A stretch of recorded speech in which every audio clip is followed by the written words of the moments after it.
Buenas tardes, sean todos muy bienvenidos y bienvenidas a una nueva emisión de Café Internacional, el programa que intenta darle la vuelta al mundo en un cafecito. Estamos aquí transmitiendo desde Diario Conclusión, listos para llevarles todas las novedades de la política internacional. Hoy es 4 de diciembre, programa número 39 de esta temporada 2024 de Café Internacional. Estoy con mi amigo y compañero Emilio Ordóñez. ¿Cómo le va? ¿Cómo estás? ¿Todo bien? Buenas tardes para todos. ¿Todo tranquilo? Bien, che.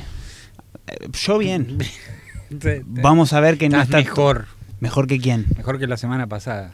Ah, sí. No, está mejor que la semana pasada, claramente. No, la semana pasada estabas detonado por la vida y hoy te encuentro afeitado con un pequeño corte de pelo. Creo que te has hecho algo en el pelo. Me corté el pelo, sí. ¿Viste? Y bueno, y te veo con otra energía. Nosotros también estamos con otra energía porque se acerca fin de año, se acercan las fiestas, todos estamos queriendo que el año termine. Lo único que no termina es la realidad internacional, porque este programa es la prueba vigente, nuestra agenda por lo menos lo es, de que el mundo no se detiene por las fiestas y no parece que se vaya a detener por las fiestas, habida cuenta del temario que nos espera, un temario una vez más denso, complicado, sobre todo complicado, que Santiago se va a encargar de detallar para todos ustedes. Antes de detallarlo voy a presentar al resto de nuestro equipo, por si favor, usted presente. me lo permite. Se lo permite. Lautaro Murialdo está a cargo de la producción periodística, Fabián Arias a cargo de los controles. Agradecemos al Diario Conclusión por dejarnos transmitir Café Internacional hacia todo el mundo. Ya están enterados ustedes de cuáles son las redes sociales por las cuales ustedes se pueden comunicar con nosotros. Café.internacional en Instagram, Café Radio FM en X y Café Internacional CIEP en Facebook. Porque seguimos usando Facebook. Nosotros seguimos usando Sí. Facebook. Lo que no estamos usando es el rival de X. Blue Sky. Sí, yo estoy en Blue Sky. ¿Sí? Sí. Pero esto es un modo de protesta contra el dueño de Twitter. No. Nuestro amigo personal, Elon Musk. Yo no protesto con ninguno de tus amigos. Contra ninguno. Ni con ni contra. Dije nuestro, no mío. Está bien, pero a vos te tiene confianza. Yo Sí. soy un pirincho acá. Sí. No, ¿Y qué tal eso? Vamos a hablar un poquito de eso. Amigable. Hay Blue Sky, cielo azul. Exactamente, Sí. la formita de la mariposa que remeda del antiguo pajarito de Twitter con el mismo fondo, el mismo diseño. Muy amigable, hay todavía un sentido de proteger a la red de trolls, proteger a la red de discursos de odio o de simple lenguaje disruptivo y provocador. Sí. Bueno, es como un Twitter al principio. Claro. Es como un Twitter al principio. Lo que tarda mucho, y hay mucha gente yendo, pero lo que tarda mucho es la transición de amigos de un lado para el otro. Entonces, bueno, básicamente... Cuando usted dice amigos, se refiere a seguidores. Seguidores de Bien. Twitter, míos, amigos en general, Sí. y después otros analistas que sigo, páginas de perritos que sigo, bueno, y gatitos. Me parecía, porque sí, me parecía una traición que siga página de perros y no de gatos, había cuenta que usted convive con un felino. Exactamente, y en virtud de eso, estoy todavía en el proceso de tomar impulso para hacer esa transición de amigos. Bien. Y de seguir gente, pero lindo Blue Sky, distendido. Todavía no le encuentro la vuelta, pero ya le vamos a encontrar la vuelta. Bien, bueno, me alegro mucho. Gracias. Después de esta leve digresión sobre las redes sociales, y no Usted me la estamos pidió. analizando nada de los discursos políticos, ni de la preeminencia de las redes con respecto a los medios de comunicación, etcétera, etcétera, si no estamos hablando de algunas otras cosas, Claro. vamos a presentar el programa de hoy. Tenemos un programa, como decía anteriormente Emilio, muy denso, muy cargado de información, porque vamos a analizar dos hechos que se dieron en estos días, esta semana, que al menos empiezan a configurar algún movimiento geopolítico un poco más grande de lo que está sucediendo en el escenario. ¿Sí? En primer término vamos a hablar de la reactivación de la guerra civil en Siria, que si bien quizá no es correcto del todo decir que una reactivación, porque posiblemente nunca haya estado desactivada esa guerra, una guerra que arrancó en 2011. Bueno, la realidad es que la semana pasada hubo una ofensiva por parte de un grupo rebelde sirio que lucha contra las fuerzas del ejército regular, del gobierno de Bashar al-Assad en Siria, y que ha tomado la ciudad de Alepo, la segunda ciudad más importante de Siria luego de Damasco. De hecho, en una época era la ciudad más grande de Siria, que esto después fue trastocado a partir de que Alepo se convirtió en el teatro de operaciones de la guerra civil siria, incluso con muchos cambios de bando y cambios de controles, la tuvieron los rebeldes, después volvió a manos del gobierno. Bueno, ahora otra vez las fuerzas antigobierno de Assad, por decirlo de alguna manera, y vamos a tratar de explicar cómo son los bandos en esta guerra. Bueno, volvieron a tomar la ciudad de Alepo.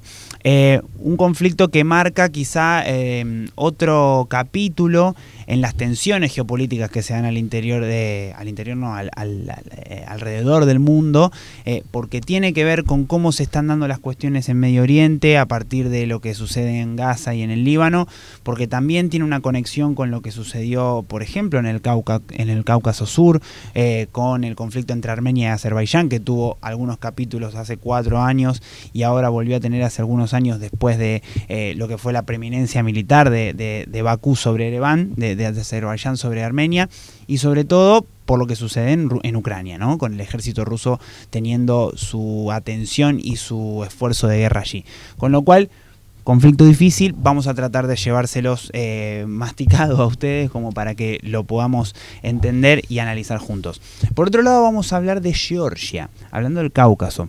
Vamos a hablar de Georgia porque hubo elecciones a fines de octubre, porque esas elecciones no fueron reconocidas por la oposición georgiana y porque se empezaron a dar algunas protestas a partir de la negativa del gobierno actual de Georgia de continuar con el proceso de adhesión a la Unión Europea. Si a ustedes les suena esto, algo similar pasó hace ya 11 años en Ucrania, un país que también tenía esta tensión entre adherirse a la Unión Europea o no, y eso terminó siendo el caldo de cultivo que finalizó o desembocó ese año con la anexión de Crimea por parte de la Federación de Rusia y 8 años más tarde con la guerra que estamos viviendo desde el año 2022, ¿no? Con lo cual, no es para decir esto es una premonición de una nueva guerra, pero también es un conflicto o una tensión que se destapa en un lugar del mundo donde, la cinchada geopolítica está en un primer orden, ¿no? Y hay conflictos permanentes. Los hubo en mayo con una ley que sancionó el gobierno, los vuelve a ver ahora hacia fin de año luego de un proceso electoral. Finalmente, en el picado de noticias vamos a hablar del indulto del presidente Biden, el todavía presidente de los Estados Unidos de América, Joseph Biden, a su hijo Hunter, que nadie te pide tanto, nadie le pide tanto, nadie le pide tanto y arriesga mucho al ofrecer eso. Sí, le deja una papita caliente al Partido Demócrata hermosa. Una bandeja del Partido Republicano hermosa, con el cual de esa bandeja va a comer los 4 años que le quedan a Trump, los que tienen por delante, va a comer de eso todo el tiempo.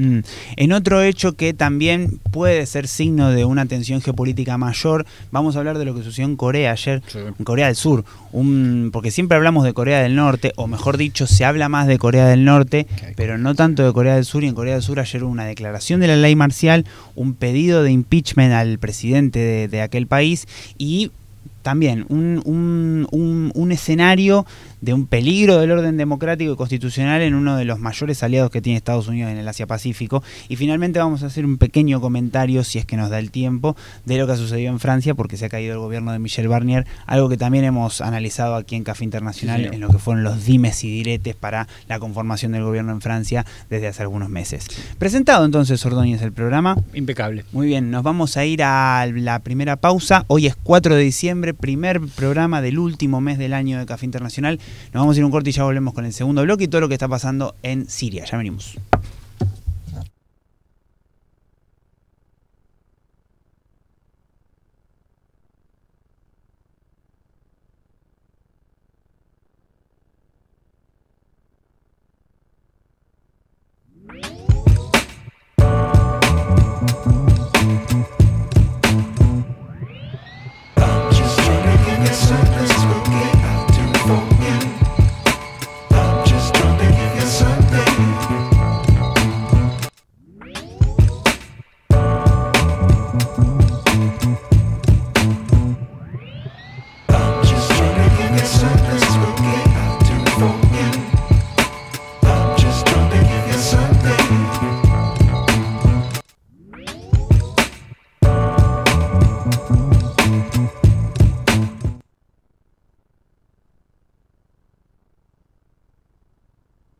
El segundo bloque, Ordóñez, de este Café Internacional, el número 39 de este año.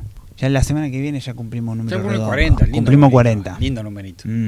Lindo numerito. Ya va a llegar. Bien, vamos a hablar de lo que está sucediendo en Sí, Siria. cómo no. Bien, se reactivó la guerra civil en Siria, otro foco de conflicto en Medio Oriente, después de lo que viene sucediendo primero en la Franja de Gaza, luego en el Líbano, con todo lo que está pasando entre las tensiones entre Israel, Hezbollah, Hamas, la República Islámica de Irán.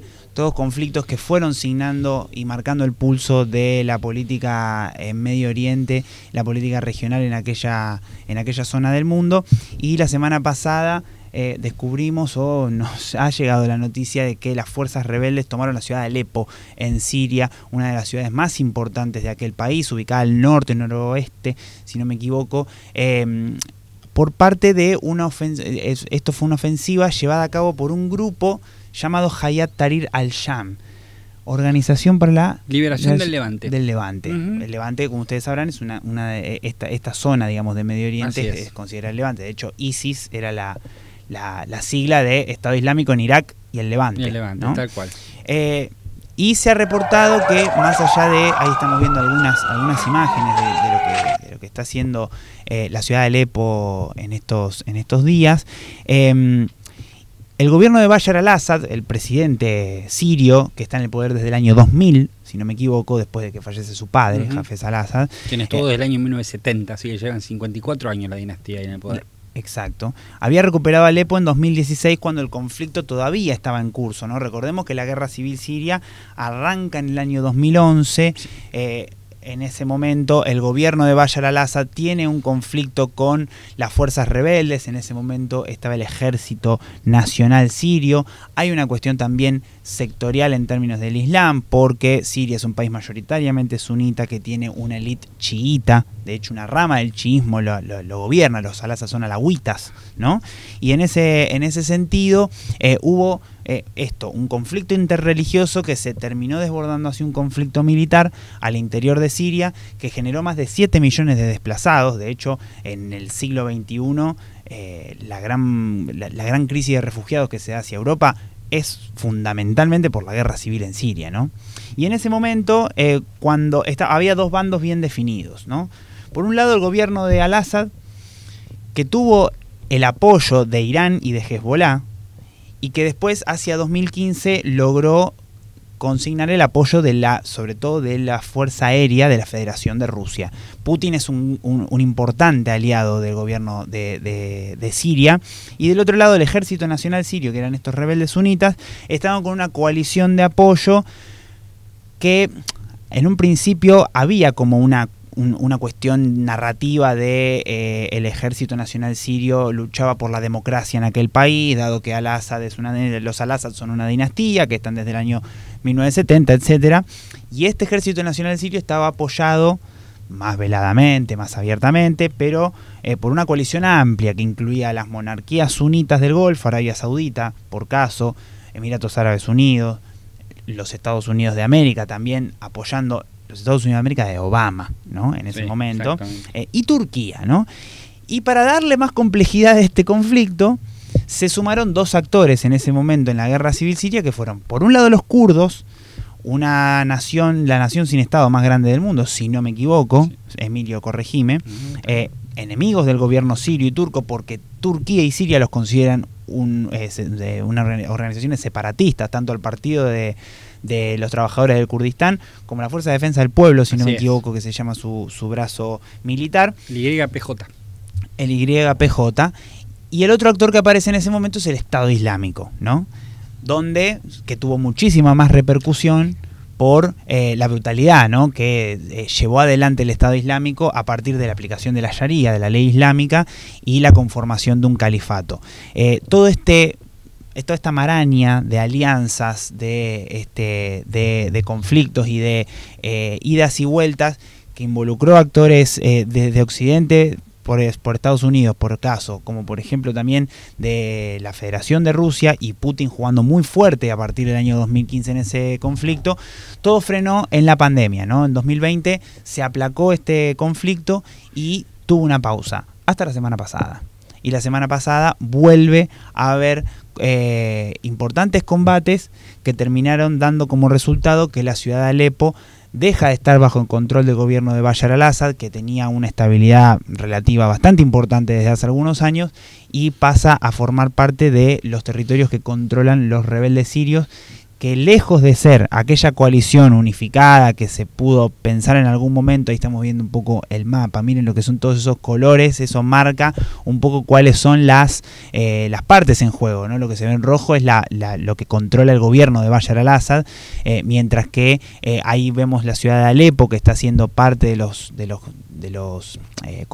combates en este momento, y lo que se espera también es que la provincia de Idlib, que es la parte verde clarita que se ve hacia el oeste de Siria, es donde se organizaron estas fuerzas rebeldes comandadas por esta organización Hayat Tahrir al-Sham, que también hay como, no es un Estado Islámico per se, digamos, no es una organización como el Estado Islámico.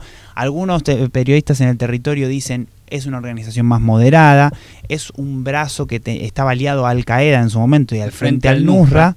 Claro, son organizaciones islamistas que vienen desde el siglo pasado, pero lo concreto es que están dentro o están a la cabeza de los rebeldes que hoy por hoy están poniendo en jaque al gobierno de Bashar al-Assad en Alepo y que amenazan con otra vez generar una guerra civil en Siria de grandes magnitudes que puede no solamente cambiar el equilibrio geopolítico en la región, sino también volver a generar una crisis de refugiados por un lado y sobre todo a elevar las tensiones en una zona del mundo que, como venimos diciendo hace un año y pico, ya está bastante tensionada. Emilio, después de toda esta introducción para tratar de explicar un poquito, te paso la palabra. Mira, viendo ese mapa, uno puede determinar claramente las fuerzas, el dominio de las fuerzas en el terreno y hasta dónde el gobierno de Bashar al-Assad estuvo cerca o no de unificar el territorio. Un objetivo, la unificación del territorio sirio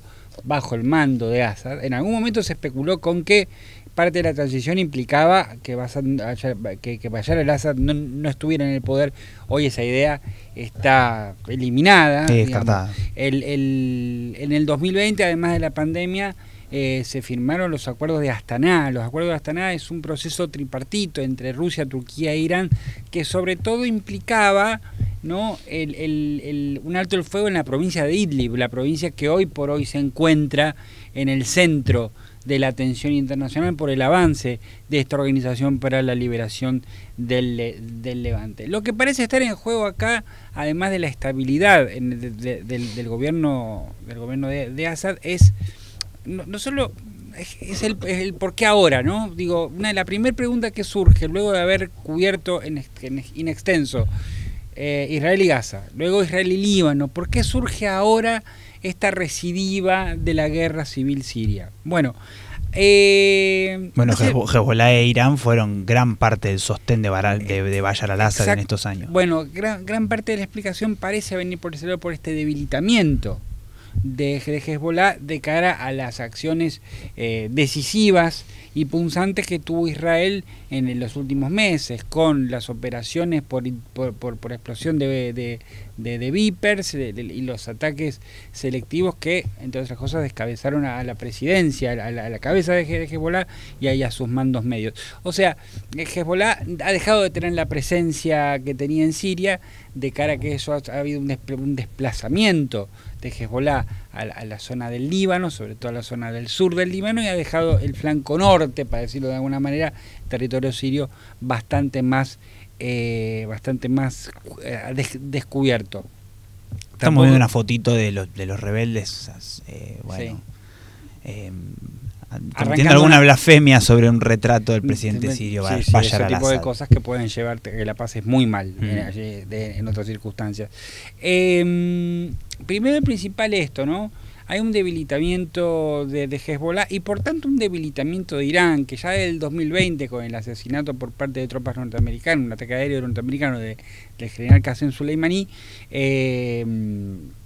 ha empezado a ver declinar su poder, o por lo menos su despliegue del mismo, sobre el territorio sirio. Esto explica parte de por qué hoy tenemos un grupo, en teoría, minoritario, que no forma parte de una alianza cohesiva y que hoy se hable de la posibilidad por ejemplo, que no es tan probable como parece, pero sí se habla de la posibilidad de un cambio de régimen en Damasco, bueno, primero principal es Irán, ¿no? Después está Rusia, digo... Una federación rusa que fue clave a partir de 2015, sobre todo con el apoyo aéreo, para que prevalezcan las tropas del gobierno de Bashar al-Assad, un sostén importantísimo en términos militares. Putin jugó muy fuerte ahí, y hoy por hoy una Rusia que se encuentra con todos sus focos y su esfuerzo de guerra puesto en Ucrania, ¿no? Y en un frente incómodo, el frente sirio, en medio de una guerra, es un frente incómodo.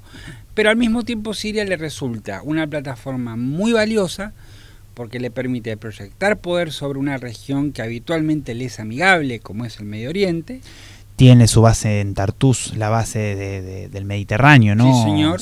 Rusia ahí tiene la base aérea de Latakia, es decir, dos importantes locaciones que son parte de lo que es la logística de las Fuerzas Armadas rusas. La última de esas bases es la base de Jameimim, la que está cerca de Latakia, y Latakia es la cuna de los Assad, es la región alawita por excelencia de Siria. Por lo tanto, hay un sentido de que esa base está ahí. Al mismo tiempo, la base de Tartus le permite proyectar poder sobre el nuevo escenario de conflicto que no hablamos demasiado todavía, pero en algún momento se deberá hacer, que es Rusia en África, con los ex-Wagner, ahora Africa Corps, desplegándose en países, sobre todo de la ya antigua francofonía. Ya hablaremos lo hemos cubierto en algún momento. Sí. Ese vacío de poder que está dejando Francia está ocupado por Rusia, y la base de Tartus es la cabeza de playa que despliega esas tropas hacia el norte de África. O sea que Rusia tiene un interés claro en mantener esta plaza más allá de la guerra de Ucrania. Claramente la guerra de Ucrania le representa un esfuerzo de guerra importante, en un momento en el cual, y lo vamos a discutir, no sé si lo vamos a discutir, pero vale mencionarlo pensando en Georgia, ¿no? Hay un debate bastante extendido a partir de lo de Ucrania, acerca de que si Rusia tiene o no las mismas capacidades de proyectar poder una vez más sobre su extranjero cercano y sobre sus zonas de interés inmediato, como Medio Oriente, por ejemplo, para no hablar de Armenia, Azerbaiyán, ¿no? Pero sobre Medio Oriente. Todo esto se une a ciertas especulaciones acerca de si este ataque no fue permitido tanto por Turquía como por Rusia. O sea, no es una cuestión de que ni Turquía ni Rusia no están en posición de sobre todo Rusia, ¿no? Rusia no está en posición de apoyar como lo hacía antes al régimen de Bashar al-Assad. Hay un proceso. Una guerra en su frontera. Claro, bueno, digo, y Turquía tiene si bien es un rival de Assad, también hay un proyecto de reconciliación entre ambos países. Y desde Astana 2020, que se está hablando de un proceso de reconciliación entre ambos mandatarios, luego de haber sido mortales enemigos. De hecho, no lo olvidemos, Turquía apoya con dinero o políticamente a varias de estas organizaciones que hoy están encabezando el ataque a Alepo y a la ciudad de Hama, al sur de Alepo, y que Turquía no quiere ver que Hamas, no quiere ver a Hamas, no quiere ver a Assad caer. Putin obviamente tampoco. Si estas especulaciones son ciertas de que tanto Turquía y Rusia dejaron que este ataque avance casi a las puertas de la capital, ¿por qué lo dejarían hacer? Para para tratar de conmover un poco la voluntad de Assad y llevarlo a firmar un acuerdo. Esta es la especulación de la cual se está hablando. Hoy por hoy, ni Turquía saca el pie del plato con respecto a sus alianzas, ni Rusia saca el pie del plato con respecto a suyas ante el gobierno. El único consenso claro es el que surge de aquel mapa que veíamos. Assad tiene la mayor cantidad de territorio dominado por su ejército, es el ganador de la guerra. Los elementos islamistas duros del Estado Islámico son puntos negros que se ven en el mapa, que son absolutamente intrascendentes, pero bueno, no significa que no deba ser un punto de cuidado. Que no puedan volver, ¿no? Porque claro, eso también fue un poco lo que cambió la dinámica de la guerra civil siria en aquel momento, es la irrupción del Estado Islámico, poniendo su capital en Raqqa y extendiendo el califato con los videos de decapitaciones, todo lo que ya se vio en aquel momento, 2013, 2014 sobre todo, ¿no? Emi. Me parece que esto es un conflicto muy complejo por una razón muy sencilla. Por ejemplo, nosotros estamos viendo ahora que potencias como Turquía y como Rusia apoyan a dos bandos distintos, pero esto no significa que Turquía y Rusia sean enemigas. Turquía y Rusia están hablando, hasta la semana pasada han vuelto a hablar de un plan de paz en Ucrania. Exacto, exactamente. Esto no es una guerra proxy clásica, ¿no? Claro. ¿Qué se dice una guerra proxy clásica? Vietnam, ¿no? En un teatro de operaciones de un tercer país hay dos potencias que apoyan a los distintos bandos y juegan una guerra subsidiaria, por decirlo de alguna manera. Arabia Saudita, Irán en Yemen. Por ejemplo, también, ese es otro caso un poco más aquí en el tiempo. Por lo tanto, siempre es difícil hablar de la complejidad de todas estas alianzas, de todos estos grupos, unas alianzas y unos grupos y unas operaciones que son dinámicas, que creo que también hay un cuidado en que no aparezca un nuevo Estado Islámico. Hayat Tahrir al-Sham, esta organización, no parece serlo, pero todo no parece hasta que lo es, ¿no? Y creo que hay varias cuestiones a tener en consideración, sobre todo por quién deja hacer en esta ofensiva. Hay un interés importante de Occidente de alejar a Siria de Irán, sobre todo. Sí. Irán está debilitado a partir de lo que es su lucha también por elementos subsidiarios con el Estado de Israel, sobre todo. A Israel también le interesa que Siria, un país limítrofe con Israel, se aleje de la influencia iraní. De hecho, hubo varios ataques hace algunos meses en los altos del Golán, que para la comunidad internacional es territorio sirio ocupado por Israel desde la guerra del 67, si no me equivoco, Emilio. Pero lo concreto es que hay un interés real de que los países occidentales y sobre todo sus aliados en aquella zona puedan alejar al gobierno de Al-Assad, es decir, puedan alejar a Siria de lo que es Irán. Y por otro lado hay una cuestión central que tiene que ver con Turquía y, por ejemplo, lo que es la migración. Sí. Hay muchas especulaciones que van en dirección a pensar en que Turquía dejó hacer o alentó esta nueva etapa del conflicto. Peor aún, que lo sabía. O que lo sabía de antemano, porque Turquía se estima que tiene 3,5 millones de refugiados sirios en su territorio. Sí. Con lo cual entiende el gobierno turco, más allá de las tensiones que tiene en el Kurdistán y demás, que puede haber algún tipo de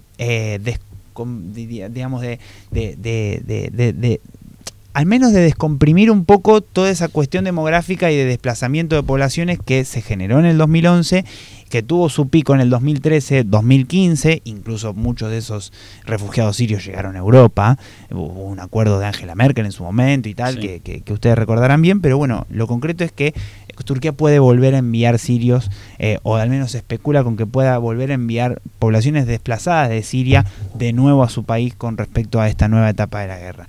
El último punto es el tema de los kurdos, ¿no? Sí. Hoy los kurdos parecen ser que tienen un entendimiento con el gobierno sirio para poder luchar contra esta organización que está, patrocinada por Turquía. Si bien Siria y Turquía consideran a los kurdos como una organización separatista, como un pueblo separatista, no es lo mismo el abordaje que tiene Siria con el abordaje que tiene Turquía, ¿no? El gobierno de Erdogan considera terroristas a los kurdos y tiene un conflicto bastante más abierto y elevado en términos de tensiones con los kurdos que lo que tiene Siria. Con lo cual hay muchos movimientos geopolíticos. Hay que ver también si Rusia vuelve a jugar fuerte en aquel conflicto en Siria y esto tiene alguna repercusión en Ucrania, y sobre todo qué es lo que sucede cuando asuma Donald Trump, sí, porque quedan 900 tropas, se habla de pocos soldados estadounidenses, sí, pero todavía hay estadounidenses en Siria que estaban apoyando a las fuerzas democráticas contra el Estado Islámico. Contra el Estado Islámico, y todavía están ahí en el terreno, con lo cual habrá que ver también si Donald Trump no forma parte de toda esta ensalada que es esta nueva etapa de la guerra civil. Yo no estoy tan seguro del papel de Israel en este caso. No lo estoy tan seguro de que Israel vea con buenos ojos la caída de Bashar al-Assad. Israel es una potencia que, es un actor, una potencia en Medio Oriente lo es, que ante todo es una potencia conservadora. No, del status quo. Es muy statuquista. Sí. Se necesitó un ataque como el del 7 de octubre para que pusiera en marcha toda su maquinaria de guerra contra los actores contra los que se enfrenta Hamas y Hezbollah. pero esto no me parece que implique necesariamente una voluntad de ir más lejos e ir a por el gobierno de Bashar al-Assad. Lo que sí me parece es que es probable que en algún momento de todo esto, ¿por qué está atacando Israel Siria? Porque está tratando de afectar los suministros de armas de Hezbollah, el tránsito de armas de Hezbollah, de Irán, hacer la triangulación, Irán, Siria, Líbano. Exacto. Sur del Líbano, o lo que era el sur del Líbano hasta la intervención israelí hace algunos meses. Me parece que ahí va a jugar Rusia un poco con el hecho de tratar de moderar, que como tiene buen diálogo tanto con Siria como con Irán, que modere o que gestione ese tráfico de armas o que convenza a Bashar al-Assad que este no es el momento para ese tipo de actividades.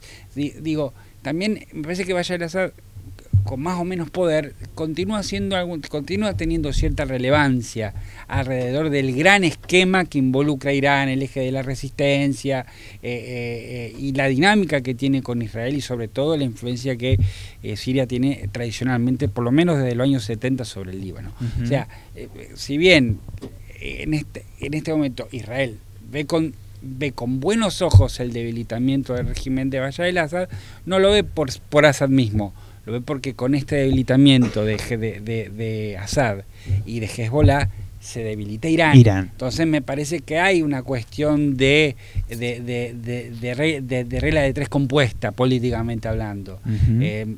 Creo que Israel piensa en este momento, se mantiene observador, prescindente en el conflicto, en lo que es el hueso del conflicto, y solamente se involucra en aquellas cuestiones que lo afectan más directamente a su coyuntura de guerra en este momento, que es la provisión de armamento y pertrechos de Hezbollah por el territorio sirio. Complejo conflicto el que acontece en Siria desde hace más de una década, casi 15 años que aquel país se encuentra en una guerra civil. Se ha vuelto a abrir un poco este conflicto.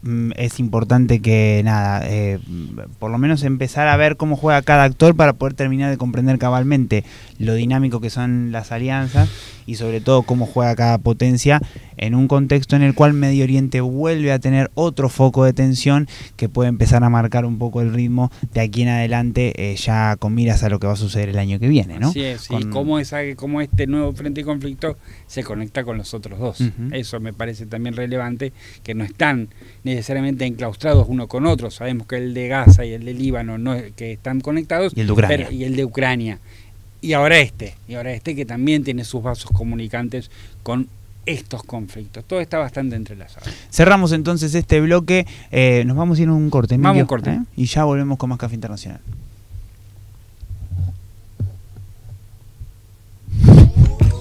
Salió mejor de lo que nosotros queríamos.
Tercer bloque de este programa número 39 de este Café Internacional 2024.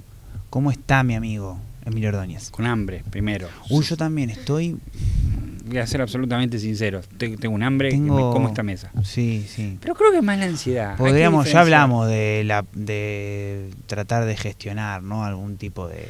Lo hemos hablado. Con algún local gastronómico que nos acerque ahí Me parece que es un esfuerzo de hormiga que va a llegar el año que viene si lo acometemos con seriedad, digamos, porque si dependemos de nuestros esfuerzos episódicos, de vez en cuando sí, de cuando nos olvidamos, porque la red internacional también nos lleva a olvidarnos de nuestro estómago, bueno. Sí, sí, no te deja muy tranquilo todo, ¿no? No. Habrá que ir a comer. Fuiste, viste que no sé si a vos te pasa, a mí me pasa, pero cuando estás un poco lejos del newsletter, del diario de acá, de esto de allá, pasaron un montón de cosas y estás atrasado. Sí. Sí, es tremendo. Y más en esta semana. Sí, esta semana. Porque esta semana estuvo activa, otras semanas no pasa nada, reuniones de la Unión Europea con no sé quién, sí. y cuestiones que son importantes, pero que por ahí no tienen tanta acción ni tienen tanta significación geopolítica inmediata que uno ve que es importante.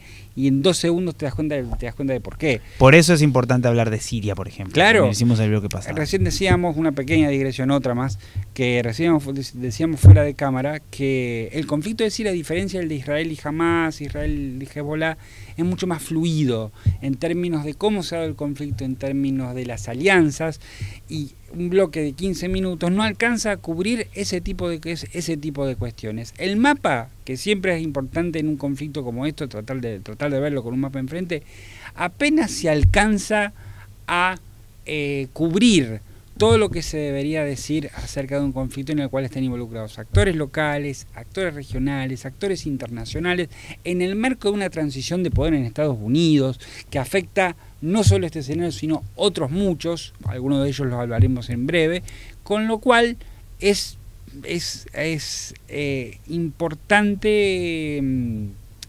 importante tener en cuenta que a veces las explicaciones pueden parecer densas y pesadas, pero tiene que ver con la naturaleza misma del conflicto, Santiago. Así es, Emilio, querido. Pero estoy bien. Bueno, pero estoy bien. No me quedo tranquilo. No, quédese tranquilo, por favor, siga con la tranquilidad de saber que estoy bien. Vamos a hablar de las protestas y los enfrentamientos internos que se están dando en Georgia. Sí. Y no me estoy refiriendo al estado de Georgia, donde queda la ciudad de Atlanta, por ejemplo, uno de los swing states. Sí, señor. Que estuvimos hablando hace un mes cuando fueron las elecciones en los Estados Unidos y demás, sino que estoy hablando de Georgia, el país, que se encuentra en el Cáucaso, sí. Parte de la Unión Soviética, otrora, ¿no? En Georgia gobierna el partido Sueño Georgiano, Georgian Dream, que supongo que tendrá su variante en el idioma local, ¿no es cierto? Pero bueno, Emilio les va a deleitar con la pronunciación de Sueño Georgiano en georgiano. El partido Sueño Georgiano gobierna aquel país y tomó la determinación de suspender las conversaciones de adhesión de Georgia a la Unión Europea, unas conversaciones y negociaciones que arrancaron en el año 2022 y ahora se pospusieron para el año 2028. ¿Por qué esto es problemático? En primer término, porque se estima, a partir de lo que dicen algunas encuestas, que el 80% de los georgianos apoya la adhesión de Georgia a la Unión Europea. ¿Cómo se dice Sueño Georgiano en georgiano? Kartuliotzneva, Democratuliza Cardvelo, porque es Sueño Georgiano, Georgia Democrática. Bien, ahí está. Y Sacardvelo es Georgia en georgiano. Vayan a chequearlo si se animan y refútenlo a Emilio Ordóñez. Sí, porque el rugby, que Sacardvelo, le llaman los lelos. Ah, claro, porque tienen una selección de rugby importante. Sí, está en el segundo nivel. Más o menos, dice Murialdo. Acá los que saben de rugby son ustedes, no yo. Y Murialdo, que es un eximio jugador. Es un eximio jugador, sí. Para mí la pelota es redonda y tiene que picar así. No importa. Lo concreto es que había un proceso de adhesión de Georgia a la Unión Europea iniciado, las conversaciones, las negociaciones en el año 2022, y ahora el gobierno del primer ministro Irakli Kobakidze, perteneciente a Sueño Georgiano, suspendió estas negociaciones de adhesión a la Unión Europea. ¿Por qué lo suspendió? Bueno, la razón es porque la Unión Europea critica con mucha vehemencia el proceso electoral que se dio en Georgia en el mes de octubre, el 26 de octubre, hace poquito, un mes y monedas, porque apuntan a Rusia como parte de ahí lo estamos viendo a Kobakidze, el primer ministro georgiano, en una de estas rondas de conversaciones. Ahí estamos viendo la bandera de Georgia junto con la bandera de la Unión Europea, pero lo cierto es que en aquel momento, cuando se dieron las elecciones del 26 de octubre, Sueño Georgiano volvió a tener un mandato para gobernar, para seguir gobernando, y la Unión Europea y la oposición georgiana acusaron a Rusia de haber interferido en estas elecciones, dándole una especie de aura fraudulenta al triunfo de Sueño Georgiano y del primer ministro que vemos en pantalla. Una de las, si se quiere, la persona más importante de la oposición es la propia presidenta del país, Salomé Zurabishvili. Qué difícil que es esto. Salomé Zurabishvili, presidenta de Georgia, que tiene también un rol como suelen tener los presidentes en los países que se rigen por el sistema parlamentario, ¿no? Un rol de algunas atribuciones en términos constitucionales, la estamos viendo en pantalla con la bandera de la Unión Europea detrás de ella, pero lo concreto es que la presidenta georgiana fue parte de estas acusaciones de fraude apuntando a la Federación Rusa y tiene un perfil, o por lo menos tiene una idea política de mucha adhesión a la Unión Europea, un perfil marcadamente pro-occidental, ¿no?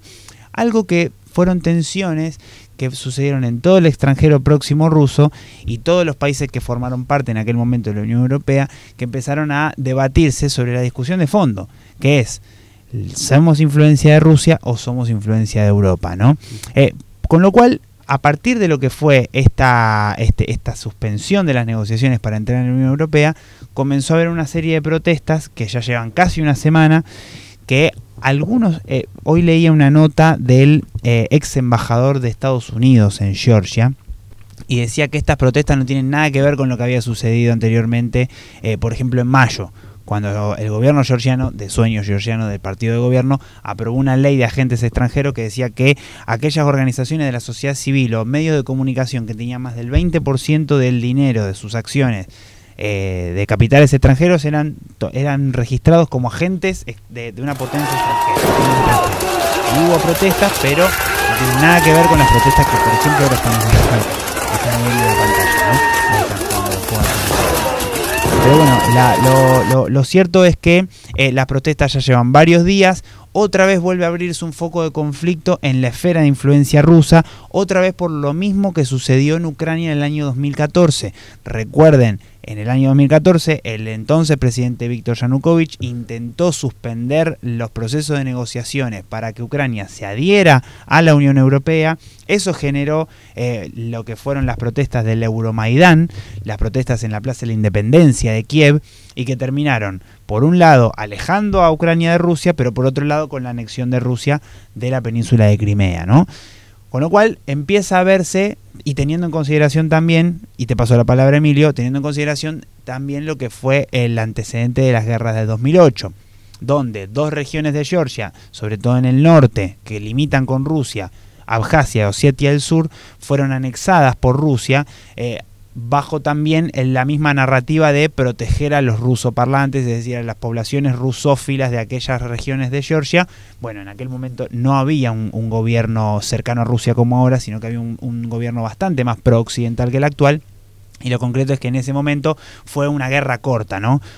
Algo se estimaba que podía pasar con el Donbass ucraniano en estos tiempos. No fue así. En 2008 Rusia entró en Georgia, se anexó Osetia del Sur y Abjasia y salió de Georgia sin tener ningún tipo de costo político elevado, ¿no? Lo que estamos viendo en Ucrania es absolutamente otra cosa. Pero volvemos a ver un país de la ex Unión Soviética que toma la decisión política de alejarse de la Unión Europea y que otra vez empieza a tener tensiones internas que vamos a ver hacia dónde se desatan en un contexto en el cual ya Rusia tiene un frente abierto, como decíamos en el bloque anterior, en Ucrania. Hay que ver si Rusia repite la misma estrategia. No me parece que en este momento esté en posición de hacerlo. Digo, más allá que el vocero presidencial ruso Dmitry Peskov y el secretario del Gabinete de Seguridad, el presidente del Gabinete de Seguridad, Dmitry Medvedev, ex presidente ruso, que estuvo al frente del país durante la guerra del 2008 contra Georgia. El interinato que no estuvo, en el cual no estuvo Putin en el Kremlin desde el 2000, ¿no? No, claro. 2008-2011 estuvo como primer ministro. Claro. Sí, estaba Putin. Sí, obvio que estaba. Sí. Claro. Sí, nunca ha dejado de estar. Nunca dejó de estar. Claro. Pero bueno, lo concreto es que uno dice presidentes de Rusia, desde el 2000 está Putin, salvo en el 2008 a 2011 que estuvo Medvedev.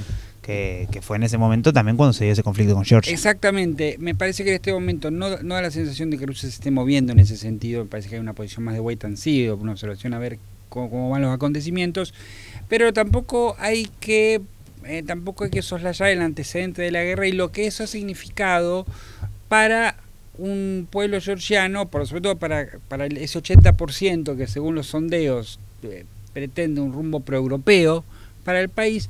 Hay un recuerdo claro de la guerra, y ese recuerdo claro de la guerra del 2008 estuvo presente en la campaña electoral.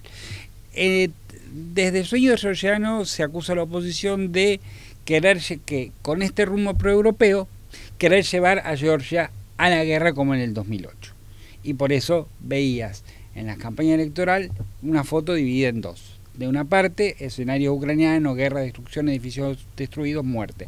Del otro lado, un paisaje idílico, un paisaje de las hermosas estepas georgianas, el hermoso bosque georgiano, que es, aparte son lindos en serio. Con lo cual el mensaje estaba claro. Del lado de los partidos que hoy se manifiestan, los prooccidentales, la oposición, así la es, presidenta. Así es, se plantea que justamente lo que está en juego es la democracia misma de Georgia a partir de un creciente rumbo autoritario de sueño georgiano y sobre todo de los vínculos de las principales jerarcas del partido con el Kremlin, en particular el fundador del sueño georgiano, el hombre más rico y poderoso de Georgia, Bidzina Ivanishvili, que podría ser tranquilamente un oligarca ruso que se estableció en Georgia, que es georgiano étnico, que hizo su fortuna en Rusia y que fundó este partido que en su principio y en sus estatutos extrañamente persigue el sueño georgiano de unirse a la Unión Europea y a la OTAN. Dentro de su plataforma política está eso. Ha habido una disputa entre proeuropeos y prorrusos dentro de este partido, de la cual ya sabemos quién ha ganado, los prorrusos. Entonces, lo que tenemos aquí es una pelea de diferentes narrativas en la cual Rusia mira con interés y atención sobre el desarrollo político. Tampoco debemos olvidarnos de que hace poquito hubo un referéndum y una elección presidencial en Ucrania. Y la semana pasada estuvo la primera vuelta de las elecciones en Rumania. ¿Por qué menciono esto? Porque estas tres elecciones están sospechadas de actividades prorrusas que pueden haber influido en la elección. Georgia, Rumania y Moldavia. Lo hablamos en Moldavia, sí, ¿no? Sí. También con una presidenta, Maya Sandu, también prooccidental, que fue con un territorio prorruso como Transnistria. Que fue salvada del cargo por el voto extranjero moldavo, sí. por el voto rogado moldavo.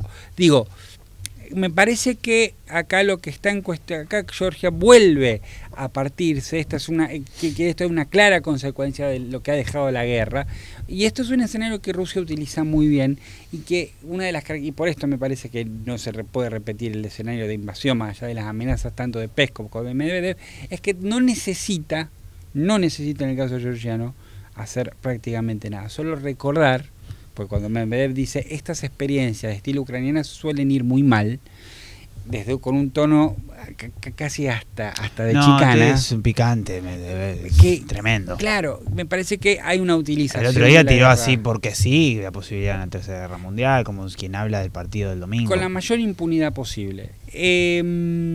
Primero y principal me parece que Rusia en este momento juega con ese capital. Retorno como segundo punto.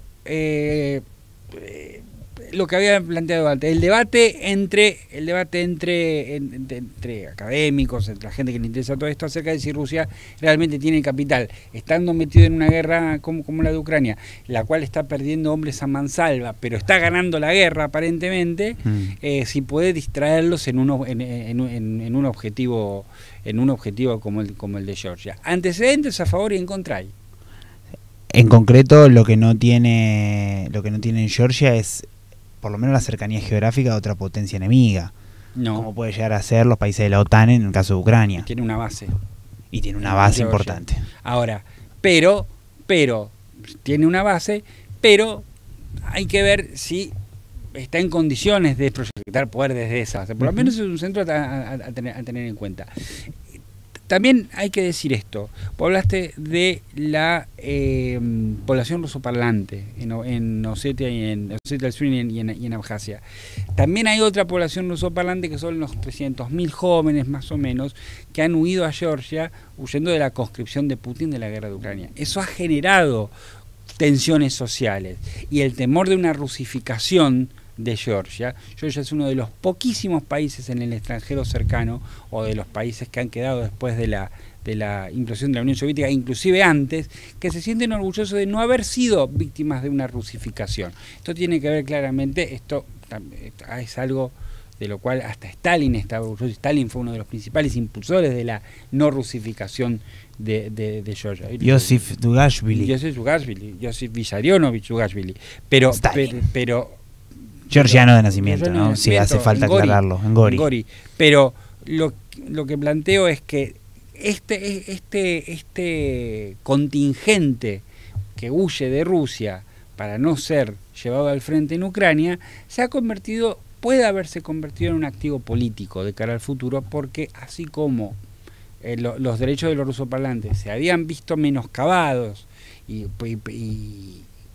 sirvieron como excusa para un ataque, no sé si puede servir de excusa para otro, pero sí puede servir de activo para una amenaza.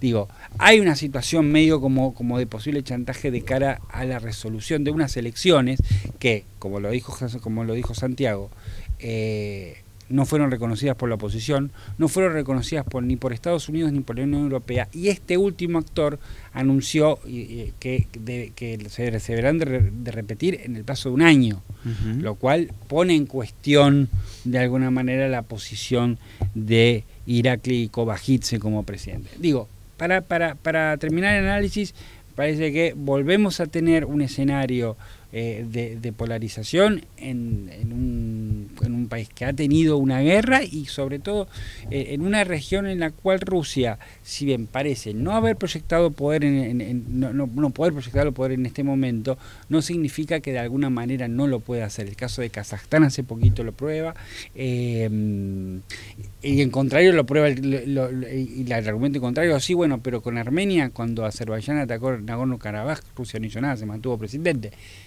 No nos olvidemos, Nikol Pashinyan, el presidente armenio, dijo: la alianza con Rusia no tiene razón de ser, nos vamos a enfocar en hacer ejercicios con Europa y los franceses, y creo que Putin se cobró esa cuenta política. Sí, y hasta cierto punto también el sostén de Azerbaiyán en ese conflicto era Turquía, donde también Rusia había pactado con Turquía, hablando de Siria, ¿no? Claro. Con lo que había sucedido algunos años antes, como para también volver a tejer ese vínculo entre ambos conflictos. Hay que ver qué pasa con Georgia. Creo que la discusión es si vamos hacia un escenario bielorruso, claro, en el cual, si ustedes recordarán, creo que fue en el año 2020, Alexander Lukashenko volvió a mantener el poder bajo unas elecciones que también fueron muy cuestionadas, pero que también tuvieron mucha contestación en las calles, pero hoy nadie discute a Bielorrusia como el aliado más cercano a Rusia, ¿no? Tal cual. A la Federación de Rusia, o si se abre en Georgia un posible escenario ucraniano. Me parece que tiene mucho que ver esto, ¿no? La cercanía de Ucrania con los países de la OTAN, es decir, la OTAN fue hasta las puertas de Ucrania, generó también no solamente las condiciones políticas, sino también materiales, geográficas, ¿no? De la cercanía de la OTAN con Ucrania. Creo que se tiene mucho que ver.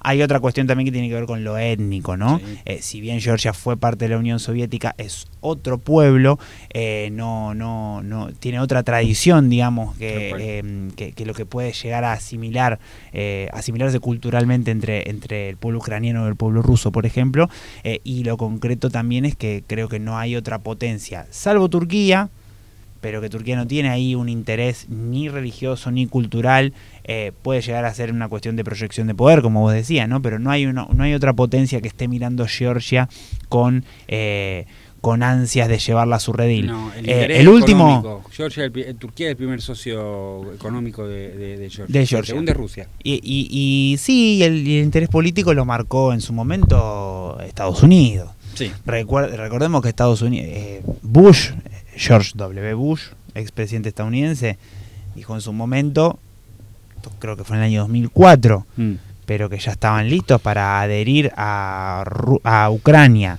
y a Georgia a la OTAN.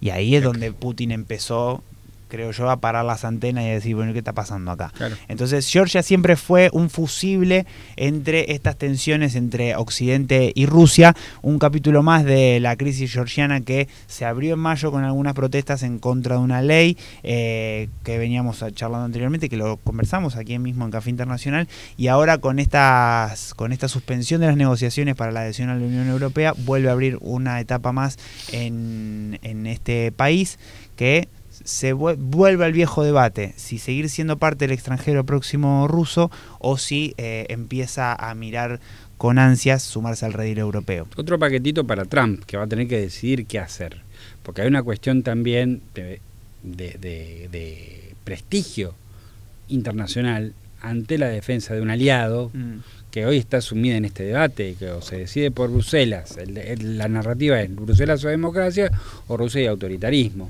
Con un presidente con un presidente Trump que va a asumir en enero y que no ha tenido declaraciones claras con respecto a qué ocurre en el extranjero cercano ruso, más allá de lo que planteó de Ucrania, es también una incógnita cómo va a reaccionar ante un escenario de manifestaciones, de posible interferencia rusa o de influencia activa de elementos rusos en Georgia, o las presiones que Moscú ejerce sobre Tiflis. Bueno, me parece que Trump acá también se le están abriendo muchos escenarios juntos que deberá resolver inmediatamente, porque son escenarios candentes además y que pueden reflotar conflictos que han llevado a mayores tensiones armadas incluso. Cerramos entonces el capítulo georgiano de este Café Internacional del día de hoy. Nos vamos a ir al corte y ya volvemos con el último bloque y el picado de noticias. Ya venimos.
Último bloque de este Café Internacional de 4 de diciembre de 2024, picadito de noticias rápido, con novedades de esta última semana. Crisis en Corea del Sur. Ayer el presidente Yoon Suk Yeol, ¿se pronuncia así? Sí. Gracias. ¿Qué problema? Hoy tengo un problema. Yo tengo un problema con la... No es un problema. Hoy los nombres son imposibles. Sí, son imposibles, hoy son tremendos. No te envidio la responsabilidad. El presidente surcoreano, ¿sí? Invocó la ley marcial ayer martes en un anuncio televisado. Voy a leer textualmente lo que dijo ayer el presidente de Corea del Sur. Declaró la ley marcial para proteger a la libre República de Corea de la amenaza de las fuerzas comunistas norcoreanas, para erradicar a las despreciables insaciables fuerzas pro-norcoreanas y antiestatales que están saqueando la libertad y la felicidad de nuestro pueblo. No se declaró la ley marcial desde 1980 en Corea del Sur, una ley marcial que prohibió todas las actividades políticas, manifestaciones, control del gobierno sobre los medios de comunicación. Ahí estamos viendo al presidente surcoreano cuando estaba dando el anuncio, ¿no? Lo cierto es que el miércoles por la mañana el presidente Yoon anunció en un discurso que levantaría la ley marcial después de que el Congreso lo votó por unanimidad en contra. De hecho, incluso también había personas y dirigentes de su propio partido y de su gabinete que estuvieron en contra de esta ley, y terminó retrocediendo el presidente, que todo indica que parece que el viernes puede empezar a enfrentar un proceso de juicio político en el país quizá más cercano en términos geopolíticos de los Estados Unidos de América en el Asia-Pacífico. Junto con Japón debe serlo, pero un presidente también que es un aliado irrestricto de los Estados Unidos y que de hecho aumentó el nivel de la asociación estratégica integral que tiene Corea del Sur con los Estados Unidos, y ahora está hackeado políticamente a partir de este intento de autogolpe que quiso generar el día de ayer. Y que lo verá probablemente destituido el viernes, como dice Santiago, en un proceso express, todo tomado con medidas legales. Tanto la ley marcial es constitucionalmente permisible y la negativa del Parlamento y luego del gabinete que generaron la retracción de esta medida también forman parte del entramado legal de Corea del Sur, un país que ha visto, sobre todo en el principio de su historia, gobiernos autoritarios que han tomado hasta 12 veces esta medida por diferentes razones, y como dice Santiago, desde 1980 no se tomaba esta situación. ¿Cuál es el cálculo de poder que realizó el presidente para llevar a tomar esta medida? Muy probablemente el apoyo del ejército que dentro del Congreso coreano avisó, Corea del Sur avisó que acataría las órdenes del Parlamento solo si el presidente retrotraía la medida, cosa que hizo. Me parece que ahí el papel del ejército estuvo bastante más nítido, pero no contó con el apoyo social en medio de un gobierno que está hackeado por todos lados. 19% de popularidad, problemas económicos. La inflación de Corea del Sur intermensual es 1,5 y subió desde el 1,3. Hay una huelga de médicos hace meses en Corea del Sur. Y hay conflictos que involucran a la esposa del presidente en casos de manipulación bursátil, recepción de regalos indebidos por encima de los valores permitidos para un cargo público. Todo un combo político que aparentemente intentó solucionarlo por el camino expedito de la ley marcial. El resultado lo vamos a ver el viernes, probablemente con su destitución express y con la asunción de un nuevo presidente que deberá cursar el mandato, si las cosas van bien, hasta 2027. Joseph Biden, aún presidente de los Estados Unidos de América, firmó un indulto para su hijo Hunter Biden, un Hunter Biden que había sido hallado culpable en el mes de junio por un cargo de posesión ilegal de armas y por fraude fiscal. Un hijo del presidente que también tuvo sus negocios con empresas energéticas en Ucrania. Eso da para otro capítulo. Sí. Una empresa llamada Burisma.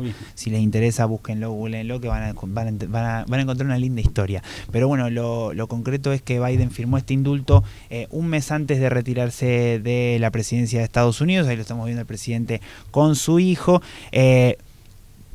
Obviamente Biden ya no tiene costo político porque el 20 de enero, cuando deje el Salón Oval de la Casa Blanca, se va a retirar de la vida política. Le deja una linda papa caliente del Partido Demócrata, ¿no? Que ahora no tiene cómo refutarle a Donald Trump la intención que tiene el presidente electo estadounidense de otorgarle indulto a, por ejemplo, los 1.500 imputados que hay por la toma del Capitolio del 6 de enero del 2021.